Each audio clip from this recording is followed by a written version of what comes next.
So ayan na guys, ayan. At nagsisave na siya.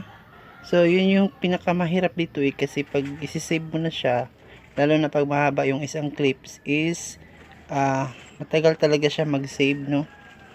So after ko mag-save niyan guys, no, if nakompleto ko na yung 53 clips, is hindi pa tapos yung pag-edit ko niyan. Pupunta pa na naman ako doon sa KineMaster at doon ako magka-cut ng mga mali kong mga eksena.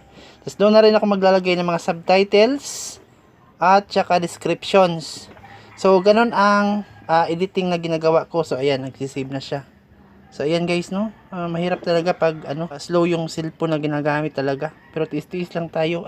So ayan na guys, no, na-save ko na siya. So ibaba ko ngayon siya, then pupunta na din dito naman tayo sa phone memory, din dito siya nakasave yung mga na-edit na natin dyan. So ayan, so hindi na siya mauga guys, no. So smooth na talaga.